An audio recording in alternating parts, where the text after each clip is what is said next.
Stocks of the day हैं और शुरू करेंगे बजाज फाइनेंस के साथ। क्लियरली जो आरबीआई के रिस्ट्रिक्शंस लगे हुए थे उनके ईएमआई कार्ड पे और दो लोन और कार्ड प्रोडक्ट्स पे, वो बैन जो है वो हट चुका है और ये जो इम्पैक्ट है वो पॉजिटिव आपको दिखाई पड़ रहा है स्टॉक पे। 4 से 5 महीने के छोटे कार्यकाल में ही कंपनी ने आरबीआई के साथ मिलकर ये चीज़ रिजॉल्व कर दी और इसके बाद स्टॉक में लगभग 7% की तेज़ी आपको दिखाई पड़ रही है। येस बैंक, यहाँ एक ब्लॉक डील हुई लगभग 1500 करोड़ रुपए की, 24 रुपये 25 पैसे के आसपास, और उसके बाद स्टॉक में आपको एक रुपये का तक का बाउंस बैक दिखाई पड़ रहा है। एकदम फ्लैट ट्रेड कर रहा है, लेकिन हाँ 1500 करोड़ की ब्लॉक डील यहाँ हुई और सूत्र हमको बता रहे हैं कि कार्लाइल ने यहाँ अपना हिस्सा बेचा है। और आखिर में कोफोर्ज, क्लियरली स्टॉक बहुत ही ज़्यादा प्रेशर में, एक्विजिशन की न्यूज़ और उसके पहले अगर हम देखें तो प्रॉफिट बहुत ही नीचे आया मार्केट अनुमान के हिसाब से, लगभग 6% का सीक्वेंशियल ड्रॉप। और कंपनी की बात करें तो इन्होंने गाइडेंस भी नहीं दिया और जो मार्जिन है इस पे कंपनी की कमेंट्री सॉफ्ट रही, जिसके बाद स्टॉक में लगभग 7-8% का आपको डाउनटिक दिखाई पड़ रहा है। ओके, तो ये सारे स्टॉक्स जहाँ पर सबसे ज़्यादा एक्शन आज देखने को मिला है, इनकी हमने चर्चा इनफैक्ट काफ़ी डिटेल में कर भी ली है। एक बार स्क्रीन पर आपके लेकर आते हैं कॉनकोर का काउंटर, क्योंकि काफ़ी दिनों बाद इस तरह का मूव देखने को मिला है। अब नज़र डालिए और उसमें बताइए शिल्पा जी, ये क्या ट्रेड ऐसा है कि टिकेगा, जमेगा, पैसे बनेंगे या नहीं?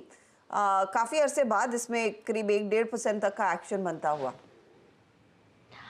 जी बिल्कुल हर्षिता जी, जाना चाहिए इसको 1100 की तरफ। यहाँ पे आई एम वेरी बुलिश कि ये एक बार आपको 1100 1120 तक एक मूव दिखा देगा। तो अगर ये डिक्लाइंस में भी टुवर्ड्स आपको 1050 तक भी मिले तो भी मुझे लगता है कि एक अच्छा बाइंग है। वहाँ पे आप 1030 का स्टॉप लॉस रखिए और यहाँ से टुवर्ड्स 1100 1150 के लेवल्स के लिए डेफिनेटली स्टॉक में एक अपसाइड आपको मिलेगा। ओके, मीनवाइल बीएचईएल शानदार मोमेंटम है यहाँ पर। आई थिंक ये दो लेवल पे डिस्कस हुआ था, इलेक्शन पिक भी थी ये। हाँ, और कविता जी का क्विक सिंगल, हाँ, मेरे ख्याल में कविता जी का टारगेट हिट हो चुका है। वो कविता जी का टारगेट हिट हो गया और वो इलेक्शन सिलेक्शन वाला टारगेट भी आई थिंक शायद हिट हुआ होगा। तो आज दो टारगेट से यहाँ पर दोनों हिट हुए। और मीनवाइल मेरी नज़र अब फिर जा रही है पीएफसी के ऊपर। क्या मोमेंटम आ रहा है स्टॉक में। इसका एक हफ्ते का चार्ट देखिए। अब ये आज का मूव है 3.5% और कुछ मौके आते हैं जिसमें आपको चेज़ करना चाहिए। आज सुबह लग रहा था कि शायद पीएफसी वो था, कल भागा, परसों भागा था, परसों मतलब मार्केट हॉलीडे से एक दिन पहले, और अब आज फिर यहाँ पर एक अच्छा मोमेंटम। तो ये कुछ और स्टॉक्स हैं जहाँ मोमेंटम है। हर्षदा ने कॉनकोर स्पॉट किया सही टाइम पर, यहाँ पर अच्छा मोमेंटम आ रहा है। एक कुछ फार्मा स्टॉक्स में मोमेंटम आना शुरू हुआ है। डॉक्टर रेड्डीज, टॉरेंट फार्मा, इन दोनों में मोमेंटम है।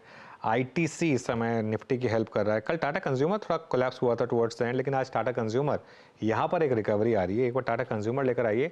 गाबा सर, टाटा कंज्यूमर क्या अच्छा चार्ट दिख रहा है यहाँ पर, कुछ ट्रेड बन रहा है क्या? आई थिंक बेस बन रहा है। टाटा कंज्यूमर जगह अच्छी है, सेटअप सही है। ट्रेड कर रहा है 1108, स्टॉप होगा 1100, सिर्फ 8 रुपए का।